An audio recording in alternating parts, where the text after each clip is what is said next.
Hello and welcome back, everyone. This is Sanjeev, and today is day 20 of the 30-day life challenge that we have.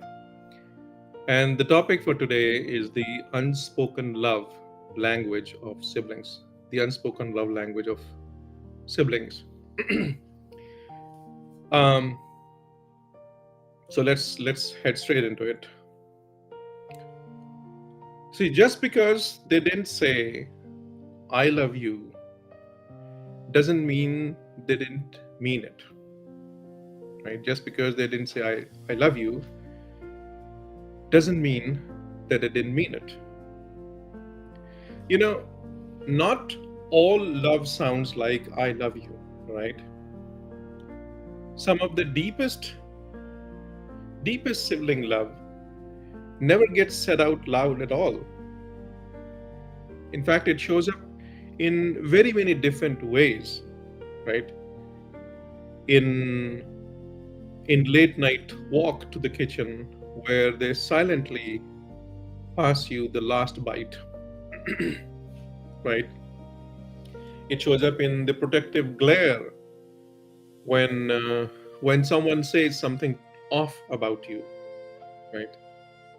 It shows up in the teasing that somehow always ends up with a smile. So today we are going to talk about the unspoken love language of siblings. Because when you realize how many different ways love can sound, feel, and show up, you might finally understand. You might finally understand that they loved you all along and that they just didn't know how to express it in the way it normally gets expressed. Or, in other words, they just did not always have the words to say. Right? So let us look at why misunderstood love still hurts.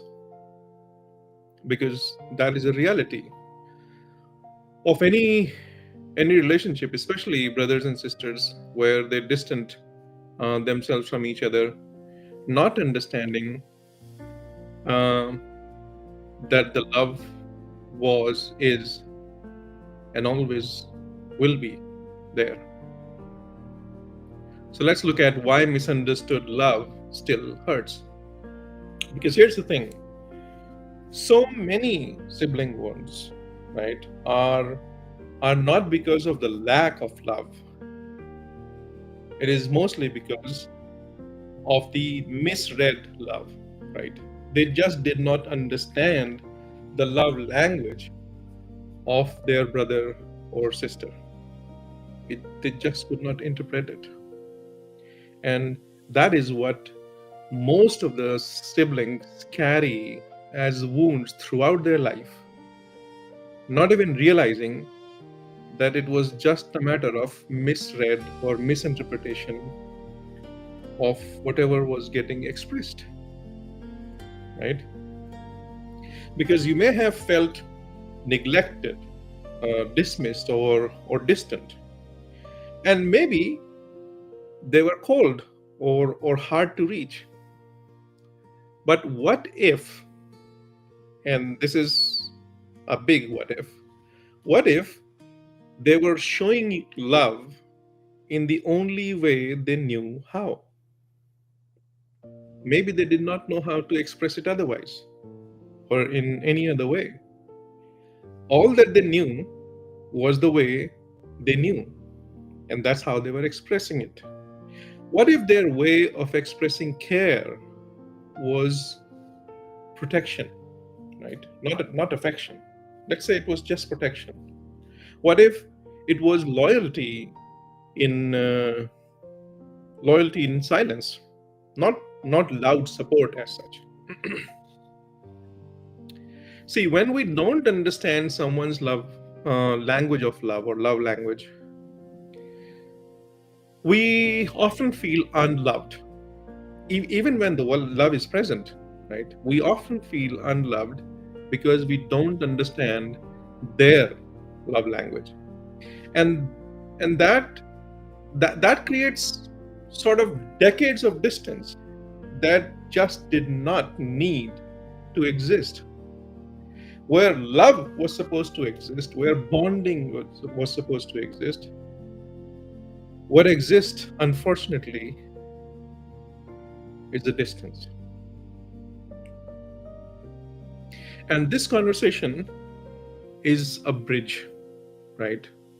It's a bridge to look back with new eyes, to stop demanding love in a way, or I should say, to stop demanding that love show up how we prefer, and instead recognize it where it already lived, right? Let's look at how and where love actually lived, and we just could not understand it, that it was always there.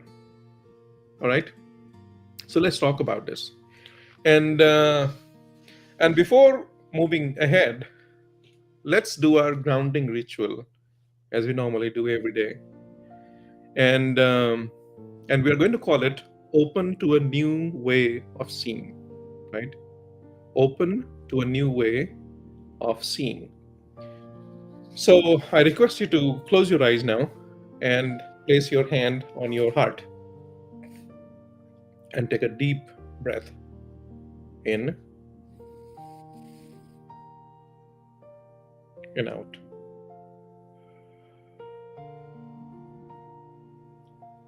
Again, one more, in and out.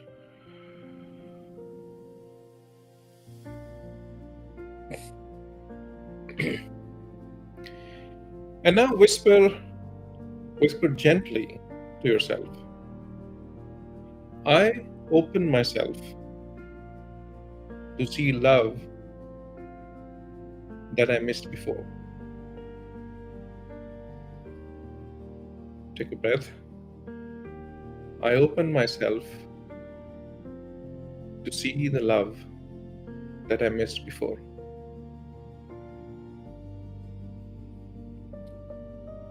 And say, I am willing to see through love's lens and not memory's pain.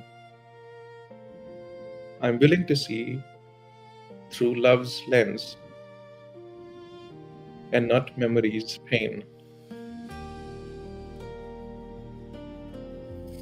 And let this be your opening. Let this be your home. Let this be your ground for today.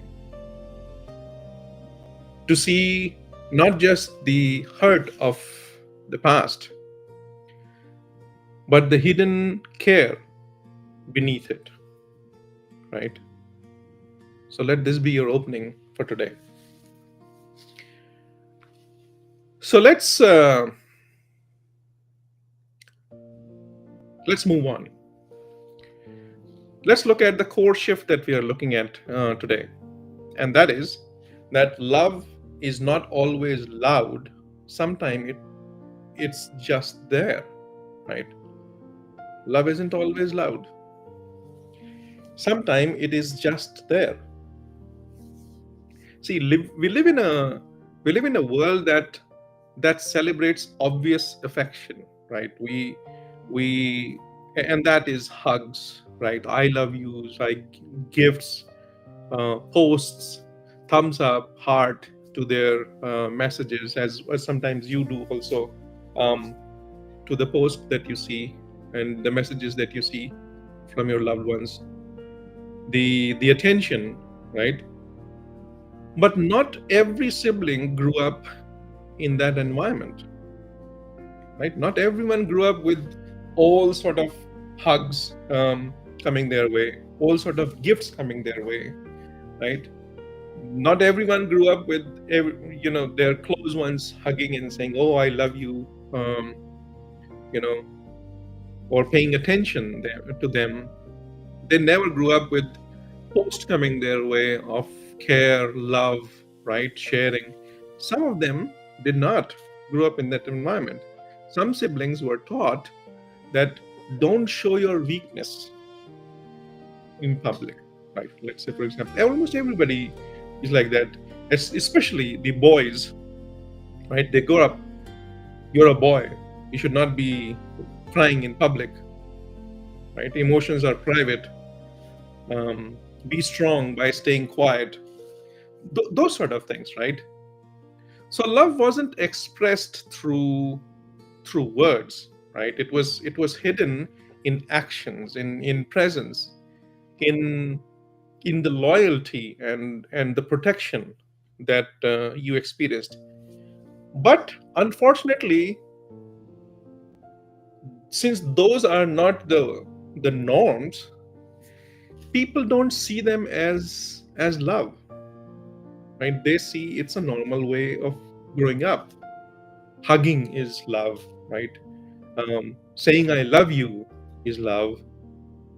They don't see the presence, the actions, or the loyalty that we talked about and protection that you see as love signs sometimes, right? And these kind of things, they tend to get forgotten over time. But once you start seeing them, right? Once you see this, everything changes. Everything.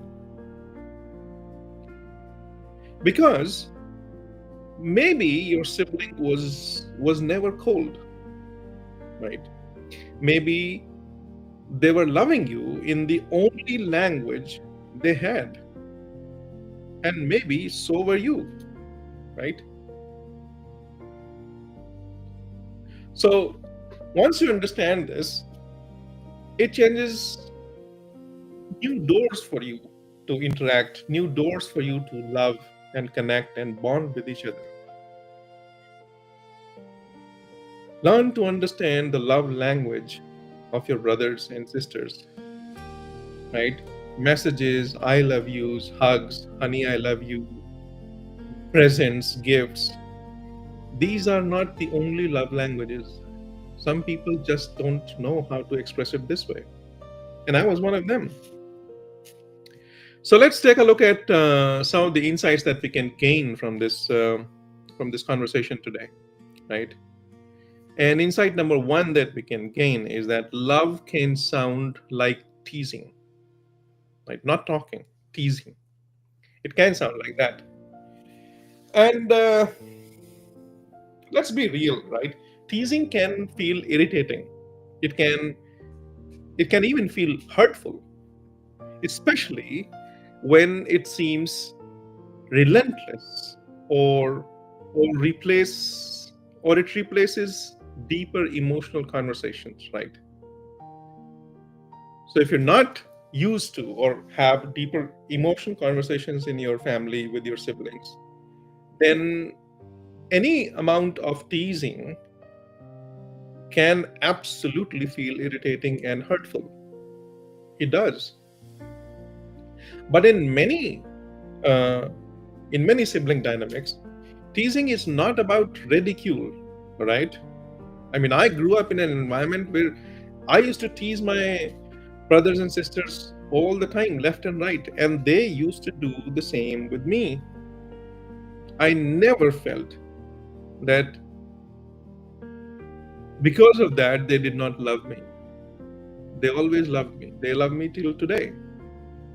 They may not say it, but they love me, and I do too. So teasing is not always about ridicule, right? It's a ritual of closeness sometimes in some cultures or in some sibling dynamics. It's the ritual of closeness. Maybe, let's say for example, maybe your brother always teased you, right? He never said I'm proud of you. He never hugged you in public, but he defended you when others mocked you, right? Is that not love? He walked behind you in the hallway just in case something went wrong. Is that not love? He picked you, but never let anyone else do it. He picked on you, not picked you, not he picked on you, and he never let anybody else do it. That's love, right? That was his love language.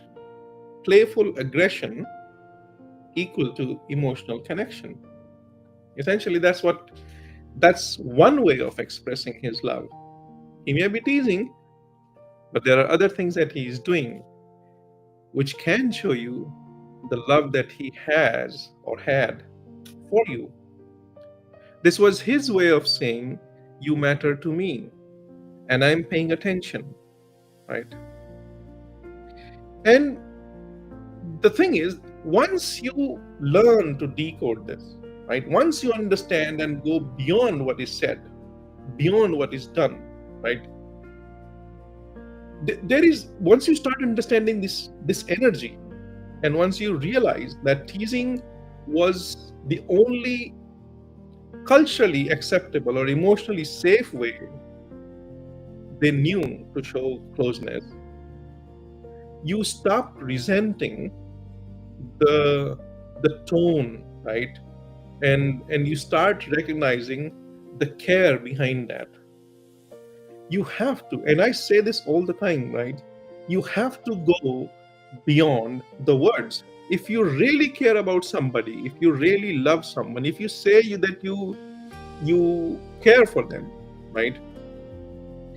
You just have to go beyond words, right? Words are tricky, right? Messages are much more tricky because they're not even being said in front of you in the tone that the person is writing in. You are totally oblivious of what is going on, right?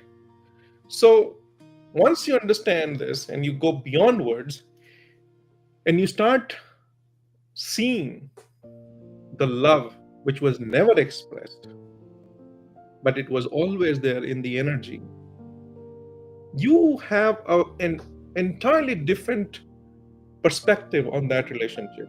You have a different level of closeness in that relationship that words can never explain, right? That is what I'm talking about here. So if your relationships are only, based on what is said and how it is said, you don't have a deep relationship anyways, no matter with who, whether it's your parents, siblings, friends, husband, wife, or whoever, children. If you only base your response on the way they say things, the way they do things, right, on one incident or something like that, you don't have a strong foundation in that relationship anyways. So go beyond words. So insight 2, let's talk about that. Some love is quiet presence, right? Not emotional expression. And again, this was me. I mean, I was emotional. I still am emotional. I do express myself emotionally, myself. So I am both ways. I do express myself emotionally, but at the same time, I'm not one of those who would, hug you and say, "Okay, I love you so much." It's just not me, probably, right? I'm getting better at it, but for example, with my kids, we have this again ritual, right? Every day when my kids wake up, no matter where we are, we always hug each other every day without fail. So the moment they wake up, either they come to me or I go to them and we hug each other. Same thing before going to bed. I kiss their forehead, bid them good night, hug them, and that's how they go to bed every day. No matter what and where we are, these two times are ours. That's our love language, right? But some love is quiet presence, as we said, right? And not emotional expression. So not everyone is emotionally verbal, right? Some people, they simply don't have the language for feelings, and you could be one of them, right? You don't know how to express it, you don't know how to say it. you your presence is everything. That's what you feel, right? That's what you think, that everybody around you is going to experience love with your presence, and maybe they do not, right? Maybe they value certain other things that are not a part of your love language, but that does not mean you love them any less, right? You just show up with authenticity, and that is it. How other people see you is none of your business. It is their business. But the reality is true that not everybody is emotionally verbal. And some people, they don't have the language for feelings, especially if they grew up in an environment where emotions were either ignored or they were shut down, right? Especially in those environments, it is difficult for people to have any kind of love language at all, right? For example, uh, maybe your sister didn't ask how you were doing emotionally, right? Maybe, and she didn't give you advice. She wasn't the one to hug you when you cried, right? But she always saved you a seat. She did. She remembered you and your favorite snack, right? She sat with you in silence when you didn't feel like talking, right? Is that not love? She wasn't hugging you. She wasn't saying, I love you. She wasn't giving you any gifts. She just was taking care of you as she knew how to do. Right? She wasn't avoidance. This cannot be termed as avoidance, obviously. That that wasn't emotional distance also, right? That was love expressed purely through presence. She was present. And that is love. Should you choose to see it that way? It's all about perspective. Right? Many relationships fail on these statements that you said this, you did this, and they always remember one or two incidents. They never remember the years of presence that you have provided to them, the years of presence in whatever their life situations were. People tend to forget, and that is one of the reasons there is a distance in relationships, especially with siblings, because they have always learned in their mind that the person is always going to be present. They love me, right? But reality is, as we grow up, our love language changes, but and we start having a different perspective on things, and the other person may not be in that frame of reference or frame of mind. So in this example, for example, she showed up, right? She stayed. And sometimes the act of staying without fixing or resolving anything is one of the purest expression of love. It is one of the purest expressions. Presence is always one of the purest expressions of love. I'm not a big fan of, honey, I love you, when you're not even looking at them, right? You're not even present. You're looking at your phone. Oh, I love you. What love is that? right? So here, she didn't speak your emotional language, but her stillness, her presence spoke volumes about her love, right? The example that we were taking. So we miss this kind of love when we are only listening to the grand gestures, or emotional fluency, as you may call it, right? If you're looking for those grand gestures, you obviously are not tuned in to seeing these subtle and smaller looking presence that you experience on day-to-day basis. People are present in your life. Tune into their presence, right? Because love can live in quiet too. Not everything has to be grand. Okay. So let's look at the insight three that we can gain from this conversation, and that is that love can be responsibility, not just romance, right? Talking about the other side. Some siblings are silent protectors, right? Some siblings are silent protectors. They may not say that, but that's what they do. They take on the role no one asked them to, right? They carry responsibilities, that watching over the younger siblings, right? Supporting the aging parents, managing logistics in the house, right? Without fanfare or without praises at all. So I was one of them for a very, very long time before I came to US, obviously.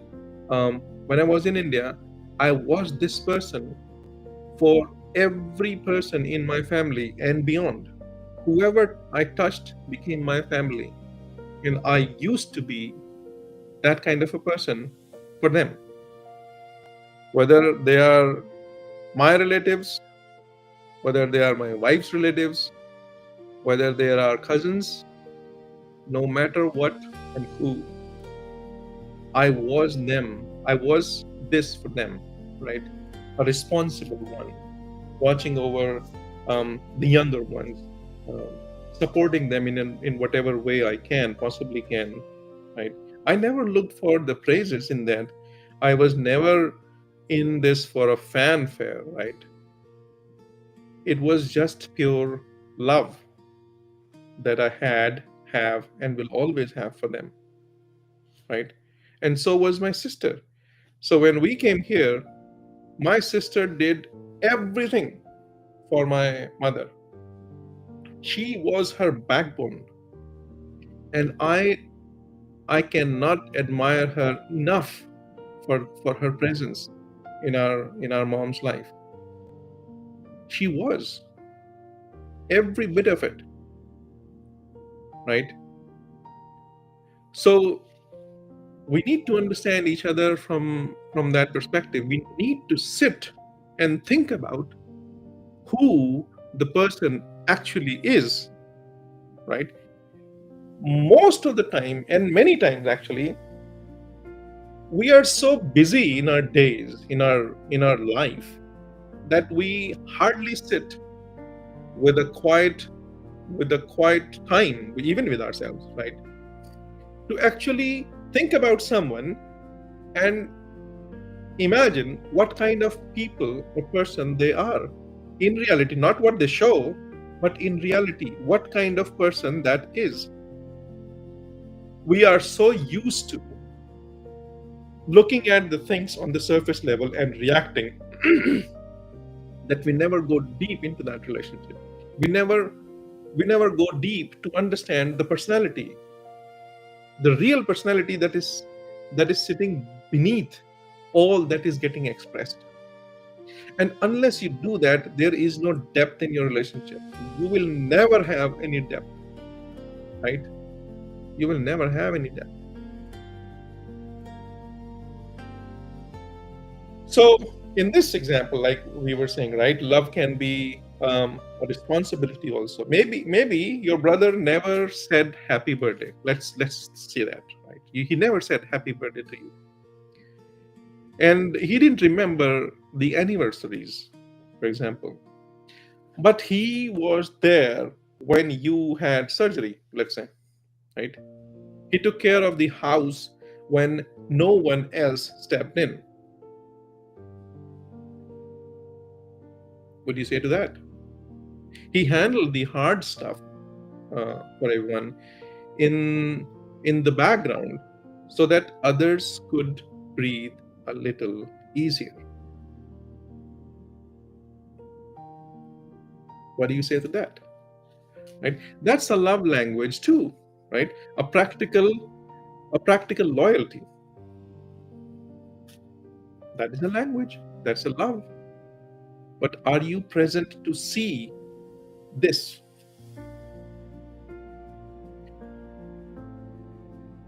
This is important, right? It's not poetic, it's not tender, but it is dependable. It is someone who actually cares for you, right?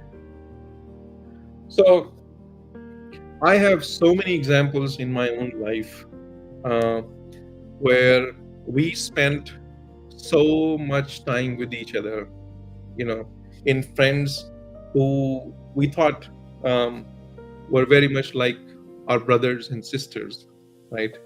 We spent so much time with each other in real brother and sister relationship as well. But one small thing,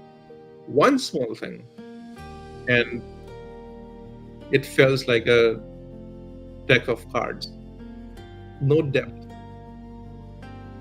Well, that's because you never had time to sit and understand what love language they were speaking, right?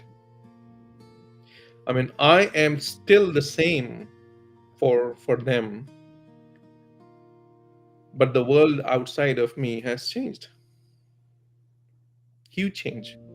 And that's primarily because of the same thing. Everybody is so busy. They don't stop and think and understand, right? And when we dismiss this, it's not it is painful, right? We tend to overlook how deeply rooted the love actually is, right? We tend to forget that because we are just reacting to that momentary expression from that person. He said this, therefore done. He did this, therefore done, right? That's not how love is, right? This love says,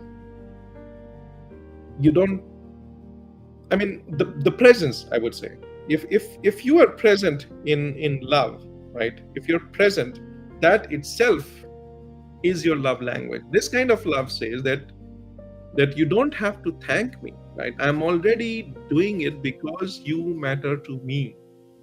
I'm not looking for appreciation here. It's love by shouldering the load in the example that we took, right? It's the love that says, I've got you. Even if it never once says, I love you, right? I got you. So understand what love language actually is, especially in siblings, right? I'm all about that. So let's move on to the soul questions, right? With of course with reflection. That's what we are doing here, reflecting on how things are, how relationships are in our life, and to deeply look at the love language, the unspoken love language of siblings. So let's look at the soul questions, right? Soul question number 1 for you today is, who is my life? So not who is, who in my life might have loved me in a way I did not recognize at that time, right? Who has loved me in a way that I did not recognize at the time? And this, think about the gesture that felt small back then, right? It was maybe some small act, but now when you look back at it, it feels meaningful. Right? Ask yourself, was that their way of saying, I care about you, right? I love you. And without words, right? They were not using words, but they were doing something for you. Think about that. Who in my life might have loved me in a way that I did not recognize at that time? Question one. Question two, what love languages did I learn growing up, right? And which ones did I miss or maybe dismiss, right? What love languages did I learn growing up, and which ones did I miss or dismiss? Now, did you grow up hearing love or seeing it through services, through acts, right? Because this helps you notice the gap in your emotional vocabulary, right? This tells you where you stand in that expression of love. What languages did I learn growing up? I mean, love languages. And the third question is, how do I show love without saying it? How do I show love without saying it? And has my sibling, brother or sister, possibly felt unseen for not understanding it? Right? And I am one of the last questions. The question is, how do I show love without saying it? I showed it, I never said it. And has my sibling possibly felt unseen for not understanding it? They probably did. They probably felt unseen, even though I was present. They probably felt unseen because they could not understand it. And it's not their fault. It's not their fault. Everybody has their own life situations, life perspective, right? Their way of thinking. And as we are growing up, a lot of things change. A lot of things change. Our thinking change, our perspective changes, right? Our way of seeing things change. Our way of understanding things change. Our awareness changes, right? A lot of things change. And in that change, one of the change could be that you forgot how to understand or interpret the love that was being expressed in a way it was being expressed. So maybe you could have been one of those sort of victim of this tragedy of not being able to express it in a way that could be understood.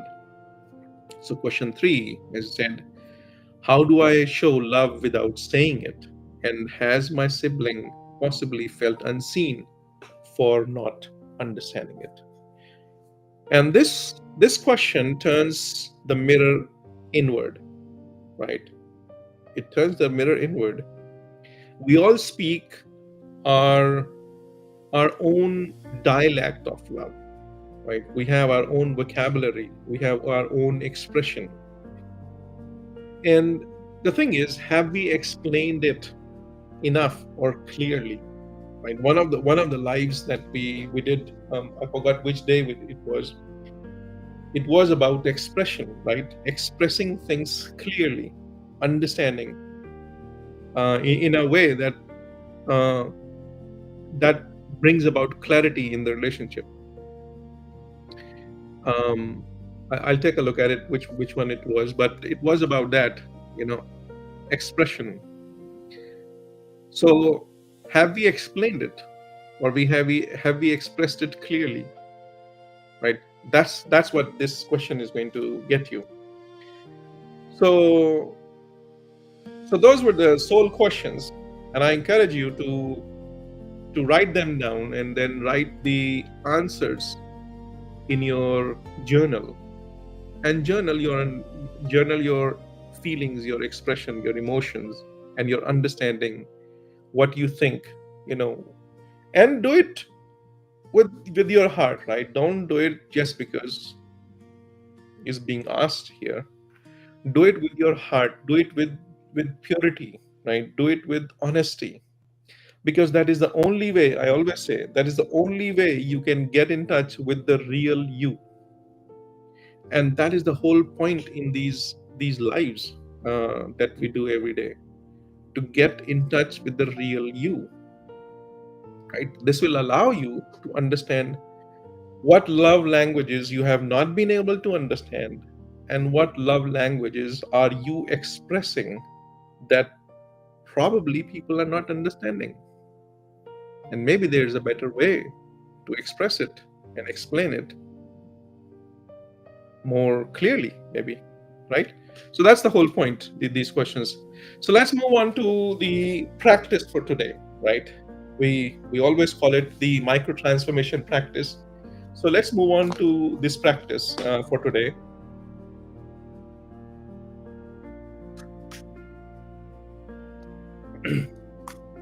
And we are going to call it the hidden heart letter, right? The hidden heart letter. So I want you to write a letter to a sibling, a brother or a sister, right? Write that letter to them, or it could be any family member also, right? Not necessarily them. Write a letter to them where you only have to describe the moments you now recognize as love, right? Even if they didn't feel like it was love back then, right? Write a letter to them. Write a letter to them of acknowledgement, right? Think about those moments that you have spent with the sibling, with your brother or sister. Think about the moment that you have spent with that family person, if you're not writing it for siblings. And like I said, only describe the moments that you now understand and recognize as love. But back then, it didn't feel like it was love. But now you realize it. That is a letter. That's the hidden heart letter. So the example could be that that time, and this is how you can write it, right? That time you came to my game and didn't say a word, but stayed the whole time. You probably did not recognize it, and you probably did not acknowledge it because you did not understand it. But now you do. Share it with them. You will realize that 10 years of gap will collapse into one single moment, and they will come right in front of you. The hearts will come together like a snap, right? That's how powerful the recognition is. That's how powerful the acknowledgement is, right? So do it. That's what the intent is.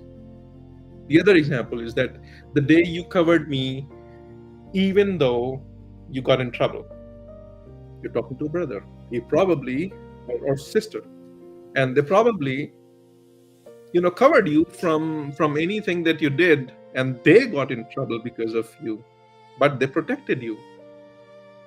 And It was just a game for you back then. You never appreciated it, probably. It was all fun. But now you look back and you recognize that that was love, that was care, that was protection. My brother was protecting me, my sister was protecting me. The day you covered me, even though you got in trouble. So I'll give you an example. My youngest brother and my younger brother and I, and the youngest and I also, we both used to be playing in a cricket team at home. And it so happened, I mean, we were in the field, and this guy came in, and I don't know why he hit my brother with a wicket. You have three stumps, right? One of the he pulled one of the wickets out, and he banged it onto my brother's back. And even though just before that I was arguing with my brother about something, but the moment that boy did it to him, I don't know what happened to me, and I don't know how I got that strength. I just lifted that boy up and then dropped him on the ground. I'm not asking you to do it, right? I'm not asking you to do this or encouraging any of your kids to do it if they're listening to this. But that was something that happened, and it just reminded me of that incident. So I lifted him and then dropped him down hard on the ground, and he probably did get hurt. But I did not care about that. How dare he touch my brother? That was my underlined statement, right? And he was saying, you are arguing with your brother. I said, I can do anything with my brother. You cannot touch him. And then those stumps were his stumps. And he took all the three stumps and he ran away. So we could not play cricket that day. And okay, so we went home. And he used to live a couple of homes away from our house. And as I was walking past his house that day, I don't know what he had. He had this whole bunch of thorns. I don't know. There's a fruit or something like that. I don't remember which one, but it has pricky things all over it. So many of them, almost like a bag full of those pricky things. He just dumped on me as I was walking past his house. And I went home like this because I could not move. It was pricking me badly. So I got in trouble because someone said something to him and I stood for him.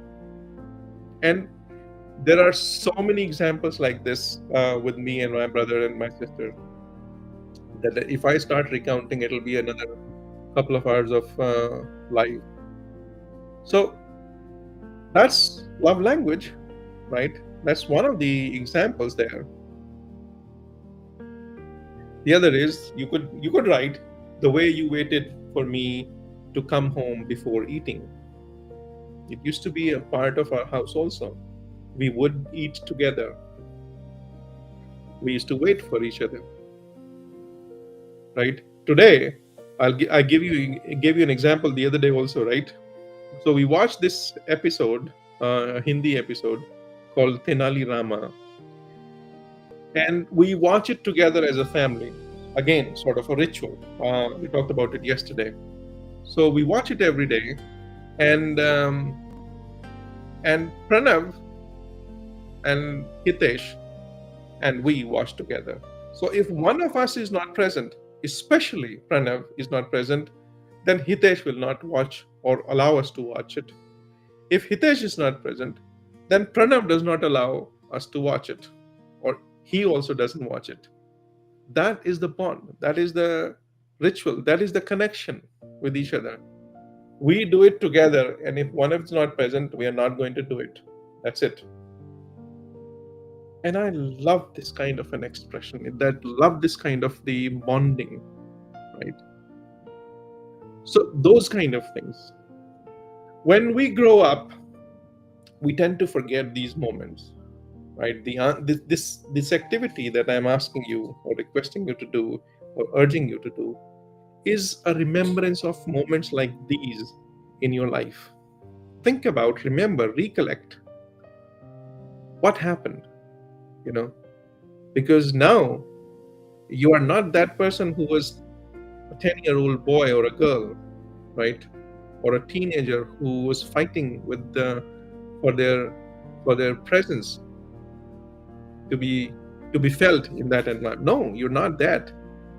You have a different perspective, you have a different understanding. Some of us get stuck in those times and we never come out, and therefore we live our whole life, as a 13-year-old, as a 12-year-old, as a 7-year-old who went through a certain situation, never understood, and got locked there.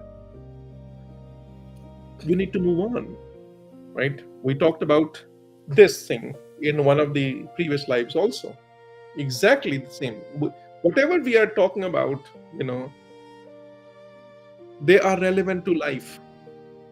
They are relevant to life. Should you choose to think about them that way? Sit, think, realize, raise your awareness, and then connect. That's the only way to get deep in your relationship. You have to find time and spend time in thinking and understanding, right? So this letter, you don't have to send it, right? You don't have to send it yet, at least. Just write it. Because sometimes the first person who needs to feel the love is you, right? So this letter is much more than it is for them. It is for you to grow inside your heart and to appreciate the love that was always there in your life, but you could not see. That's the whole point of this letter. And this practice, helps you reframe memory, not to erase the pain. Obviously, if there was pain, acknowledge it. I'm not saying that get rid of it, but this is more to expand your awareness or understanding of love that actually sort of coexisted with that pain, right? So of course pain was there if it was, but that just because pain existed doesn't mean love did not exist. We get fixated on pain so much that we tend to forget that there was love also.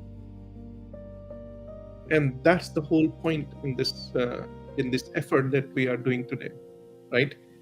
So do this, and I'm sure you're going to have a lot of fun and maybe a lot of tears doing this.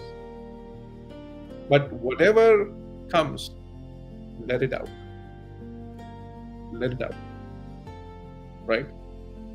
So we're going to end this live at this statement here.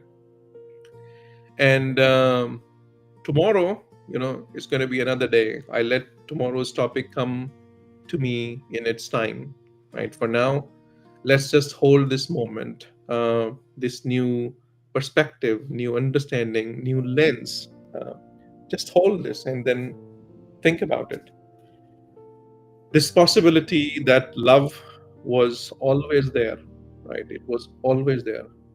Just speaking a language we had not learned to hear. That is the idea behind this life. All right.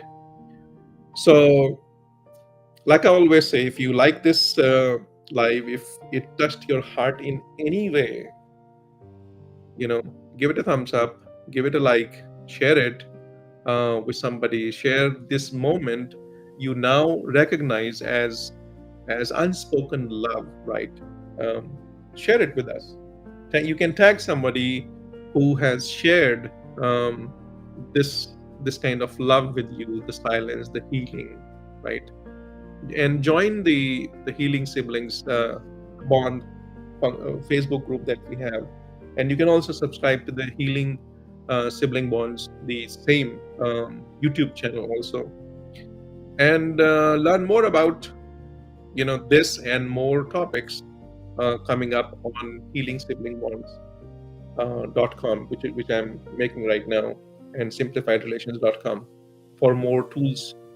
And it primarily, it's for understanding and simplifying the relationship, and that's why I have named that website simplifiedrelations.com. Relationships are simple. We unnecessarily make it complicated, and that is my effort. I want to and wish to decode that, and decode love and restore connection, and remember what actually matters, which is connection. That's the whole point. And remember the word hope, right? Hope stands for help one person every day. Help one person every day. So let today's person be the version of your sibling you just understood for the first time, right? Let him or her be that person today, right? And tomorrow, it could be any other person who understood that love because you shared this message with them. That is the only way we can allow and bring people to their awareness and understanding, and help them build stronger connection with their brothers and sisters and whoever is important in their life, right? Become a part of this, share this message. With that said, have a good evening, good morning, good afternoon, and good night wherever you are in the world.